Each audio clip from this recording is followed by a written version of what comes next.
भागलपुर जिला अंतर्गत अकवा नगर थाना क्षेत्र के हरैया हाई स्कूल के समीप बाइक व ट्रक में भीषण टक्कर हो गई, जिससे बाइक सवार छात्र नेता शशि रंजन कुमार की मौके पर ही मौत हो गई। वहीं उसके साथ मौजूद दूसरे साथी की हालत गंभीर बताई जा रही है। सूचना के बाद मौके पर पहुंची पुलिस ने छात्र नेता के शव को पोस्टमार्टम के लिए भेज दिया है।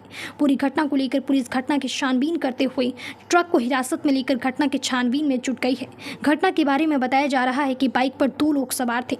जिस समय बाइक व ट्रक में भीषण टक्कर हुआ, उस समय बाइक सवार छात्र नेता शशि रंजन कुमार की अधिक ब्लड बहने से मौके पर ही मौत हो गई।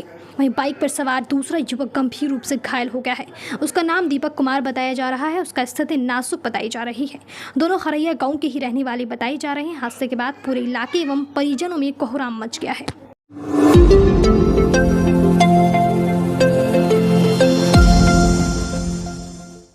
भागलपुर के नवगछिया स्थित इस्माइलपुर थाना इलाके से मानवता को शर्मसार करने वाली घटना सामने आई है, जहां बहसी दरिंदे ने दादी की उम्र की 70 साल की बुजुर्ग महिला के साथ रेप किया।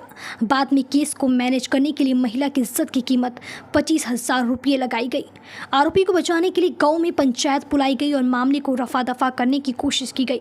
घटना के संबंध में बताया जाता है कि 70 वर्षीय बुजुर्ग महिला शाम में शौच के लिए खेत की तरफ गई हुई थी, जहाँ पहले से पीताम्बर मंडल का बेटा छैला मंडल मौजूद था। महिला को अकेला देख वह बहसी दरिंदा बन गया। छैला मंडल ने बुजुर्ग महिला के साथ दुष्कर्म की घटना को अंजाम दिया। पीड़िता चीखती रही, चिल्लाती रही, लेकिन आरोपी छैला मंडल के कान तक जू नहीं रेंगा। महिला के चिल्लाने की आवाज़ सुनकर वहां से गुजर रहे ग्रामीण मौके पर पहुंच गए। फिर आरोपी छैला मंडल को लोगों द्वारा पकड़ लिया गया। आरोपी को लेकर ग्रामीण गाँव में पहुंचे, जहाँ पुलिस को बुलाकर आरोपी को हवाले किया गया। जिसके बाद आरोपी के खिलाफ पीड़िता ने केस दर्ज कराया और पुलिस से न्याय की गुहार लगाई। 70 साल की बुजुर्ग महिला के साथ मुंह काला करने वाले छैला मंडल से पुलिस ने पूछताछ की। फिलहाल पुलिस आगे की कार्रवाई में जुटी है, जबकि मामले को रफा दफा करने के लिए पूर्व मुखिया सुजीत कुमार और उनके समर्थकों ने पंचायत बुलाई, जहां बुजुर्ग महिला की इज्जत की कीमत 25,000 रुपये लगाई गई। पिता के परिवार वालों को कहा गया कि 25,000 रुपये लेकर मामले को रफा दफा करो। फिलहाल पुलिस केस मैनेज कराने वालों की तलाश में जुटी है। पंचायत बुलाने वाले सभी फरार हो गए हैं। वहीं आरोपी की गिरफ्तारी के बाद पुलिस उसे जेल भेजने और मामले की जांच में जुटी है। इस घटना से ग्रामीण भी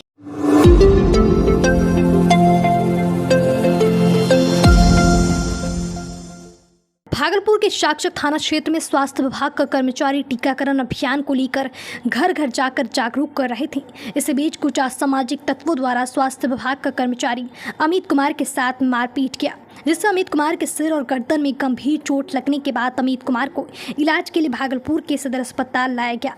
घटना के बाबत घायल अमित कुमार ने कहा कि हम एक महिला स्वास्थ्य कर्मी के साथ बच्चों को टीका दिलाने के लिए घर घर घूम रहे थे। इसी बीच स्थानीय वार्ड पार्षद कल्पना देवी के घर से 2 युवक निकला और हमें मारना शुरू कर दिया। जब तक हमको कुछ समझ में आता तो हमें बुरी तरह इन लोगों ने पीट दिया। बीच बचाव करने महिला स्वास्थ्य कर्मी जब आई तो उसके साथ भी दुर्व्यवहार किया गया। मामले को लेकर शाक्षक थाना में प्राथमिकी दर्ज की गई है। हमारे साथ घटना ये हुई कि हम थे और हमारे साथ मोबिलाइजर थी कल्पना देवी। दोनों लोग वही मोहल्ले में बच्चे को बुलाने गए हुए थे, तो बाहर में हम खड़े थे तो एक व्यक्ति पीछे से आया। उन्होंने पूछा कि आप कहाँ से हैं। हमने उनको बताया कि हम स्वास्थ्य विभाग से हैं। तो आप बैंक से हैं? तो हम बोले नहीं, हम स्वास्थ्य विभाग से हैं। बस इतना बोले और खड़ा हुए। तो और वो पूछने लगा तो हम फ़ोन ऑफिस से गया हुआ था, हम उसको बोले कि 2 मिनट रुक जाइए, फ़ोन कटने के बाद जो है हम आपको बताते हैं। इतने में उनको किस बात की तकलीफ हुई पता नहीं, वो आके मेरे ऊपर हमला कर दिए, हमसे लड़ाई करने लगे, गाली गलौज करने लगे। जो हमारे साथ महिला थी मोबिलाइजर, उनको भी जो है वो धक्का वक्का देने लगे, गाली देने लगे। ऐसी परिस्थिति में हमको जो है किसी तरह दूसरे के घर में घुस के अपना जान बचाना पड़ा और हमें कई जगह पर चोट भी आया। जो आप यहाँ पर हमारे क्यों मारा पता नहीं, ये बात का तो किसी को भी पता नहीं चल रहा। क्योंकि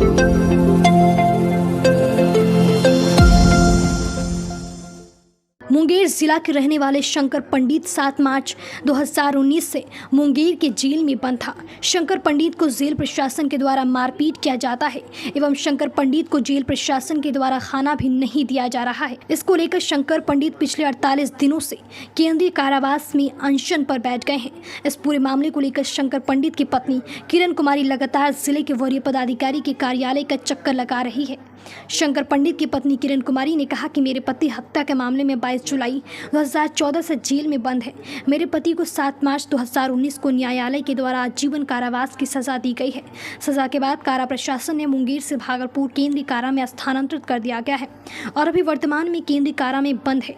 मेरे पति ने लगभग 3 से 4 बार बंदी आवेदन पत्र समर्पित किया गया है, जिसमें मेरे पति ने जिक्र किया है कि जेल प्रशासन ने हमें जान मारने की नीयत से मारपीट करता है और खाना भी नहीं देता। इस मांग को लेकर हमारा पति अनशन पर बैठ गए हैं। इसी दौरान मेरे पति का तबीयत भी खराब हुआ था। तब जेल प्रशासन के द्वारा पति को मायागंज अस्पताल में भर्ती कराया गया था। जब हम अपने इलाज के दौरान पति से मिलने गए तो हमें पुलिस प्रशासन के द्वारा भी मिलने नहीं दिया गया। इसके बाद हमारे द्वारा मुख्यमंत्री से लेकर जिले के सभी वरीय पदाधिकारी को आवेदन दिया गया है, लेकिन अभी कहीं से कोई एक्शन नहीं लिया जा रहा है। ऐसे में हमारे पति की मौत कभी भी हो सकती है। इसलिए हम मांग करते हैं कि हमारे पति के साथ जो जेल प्रशासन के द्वारा दुर्व्यवहार किया जा रहा है वह दुर्व्यवहार बंद हो। किरण देवी ने यह भी कहा कि हमारे पति के साथ इस तरह का जो जेल प्रशासन के द्वारा किया जा रहा है यह हमें भी पता नहीं चल पा रहा है कि मेरे पति के साथ इस तरह का बर्ताव क्यों किया जा रहा है।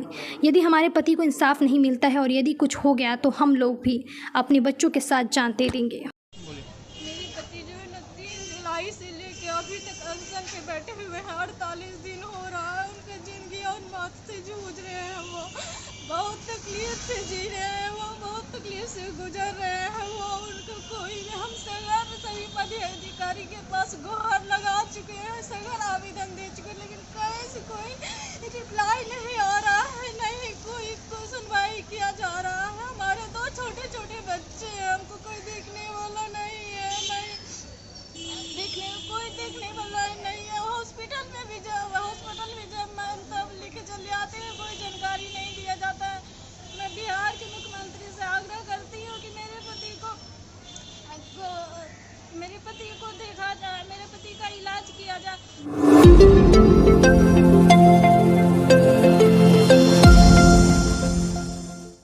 भागलपुर जिला लोजपा रामविलास पार्टी के पंचायती राज प्रकोष्ठ की एक अहम समीक्षात्मक बैठक डाउट वार्ड में आयोजित की गई, जहां मुख्य रूप से पंचायती राज प्रकोष्ठ की प्रदेश अध्यक्ष इंदिरा कुमारी, प्रदेश उपाध्यक्ष अमर सिंह कुशवाहा, प्रदेश सचिव पीयूष पासवान, जिला लोजपा अध्यक्ष सुबोध कुमार रमन, पंचायती राज प्रकोष्ठ के जिला अध्यक्ष अमित पासवान, संगीता तिवारी सहित कई लोजपा कार्यकर्ताओं ने बैठक में हिस्सा लिया।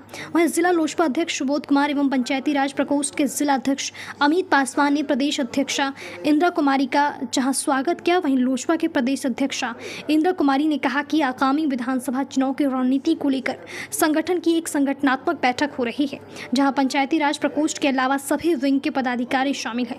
वहीं उन्होंने कहा कि जिस तरह से लोजपा पार्टी चिराग पासवान के नेतृत्व में लोकसभा चुनाव में लोजपा का प्रदर्शन किया है, उसी तरह आगामी विधानसभा चुनाव में भी लोजपा पार्टी का बेहतर प्रदर्शन होगा, जिसके लिए व्यापक रूप से संगठन को मजबूत बनाने की तैयारी चल रही है।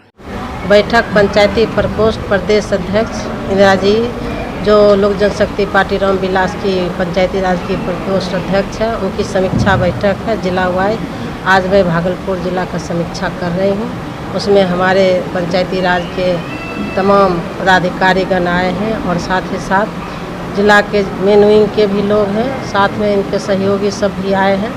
और ये पार्टी के संगठन को और विस्तृत रूप से मजबूत करने के लिए, जैसे कि लोकसभा का चुनाव हुआ और आदरणीय प्रधानमंत्री नरेंद्र मोदी जी के तरफ से हमारे राष्ट्रीय अध्यक्ष को 5 सीट दिया गया, उसमें हम 100 स्ट्राइक रेट से जीतने का काम किए। और 2025 का जो चुनाव होने वाला है, उसी चुनाव के दरमियान उसी के चलते हम लोग और चाहते हैं कि पूरे बिहार का संगठन मजबूत हो और जितना सीट हमें संगठन में मिलेगा उस सीट को हम इसी 100 स्ट्राइक रेट से जीतने का काम करें।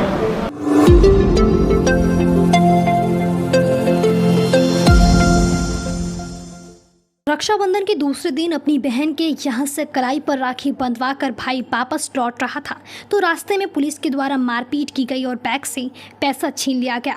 घटना के बाबत बताया जा रहा है कि अंतिचक थाना क्षेत्र के रहने वाले कन्हैया तांती अपनी बहन के घर से वापस घर लौट रहा था। इसी बीच कहलगांव थाना की पुलिस ने कन्हैया को रोका और कन्हैया का बैग चेक किया। कन्हैया के बैग में 3000 नकद था, जिसको पुलिस ने ले लिया। जब कन्हैया के द्वारा पुलिस से रुपये वापस करने को कहा गया तो पुलिस ने शराब पीने का आरोप लगाया, जब कन्हैया ने कहा कि मैं शराब नहीं पीता, आप जांच करवा लें। इस बीच थाना की पुलिस और थाना की गाड़ी का ड्राइवर के द्वारा कन्हैया के साथ मारपीट किया गया। इसके बाद कन्हैया ने किसी तरह अपने भाई को फ़ोन किया। जब भाई वापस आया तो कन्हैया को छोड़ा गया। हालांकि कहलगांव थाना पुलिस के द्वारा इलाज के लिए कन्हैया को कहलगांव रेफर अस्पताल भेजा गया है। वहां पर डॉक्टर नहीं थे, जिसके कारण थक हार कर कन्हैया अपनी परिजन के साथ वरीय पुलिस अधीक्षक के कार्यालय में आवेदन देने आए। मेरा नाम कन्हैया कुमार। मैं अपनी बहन के यहाँ बाराहाट गया हुआ था। मैं वहाँ से वापस लौट रहा था, तभी नंदलालपुर से पार करने के बाद 4 लाइन पे जब मैं चढ़ा तो मुझे कहलगांव थाना के कुछ सिपाही द्वारा रोका गया और मेरे बैग को चेक किया गया। बैग चेक करने के बाद मुझे दारू पीने का आरोप लगाया गया और मेरे बैग में कुछ रुपया था, वो चेक करने के क्रम में निकाल लिया। मुझे कुछ मारपीट भी किया गया और गाली गलौज करने के बाद ड्राइवर के द्वारा मारपीट किया गया और गाली गलौज करके जब मैं गार्जियन को फ़ोन करने के बाद कहा कि बात कीजिए, तो थाना के कोई भी स्टाफ बात करने के लिए तैयार नहीं थे। तभी किसी तरह मैं घर फ़ोन किया। घर फ़ोन करने के बाद वहाँ से घर वाले आए, तब फिर मुझे छोड़ा गया। मैं तब पैसा ले लिया? जी, मेरा पैसा ले लिया। जी, मारपीट किया। कितना पैसा था? 3000 रुपया था। अभी आप कहाँ है? हम एसपी सर के यहाँ आए हुए हैं एप्लीकेशन देने के लिए। इसी क्रम में लोकल थाना गए थे? जी, लोकल थाना गए थे। क्या कुछ कहा था वहाँ पे? लोकल थाना मुझे रात में तुरंत भेजे अपना अस्पताल कहलगांव। मैं वहाँ भी गया। जब 1 बजे पहुँचा तो डॉक्टर नहीं थे, तो उन्होंने बोला सवेरे आइए। मैं सवेरे जब फिर वहाँ जाकर बोला अंतितक थाना में कि डॉक्टर नहीं थे, मैं गया वहाँ तो मुझे फिर से जाकर के बोला कि आप लोग कुछ बड़े अधिकारी के पास जाइए।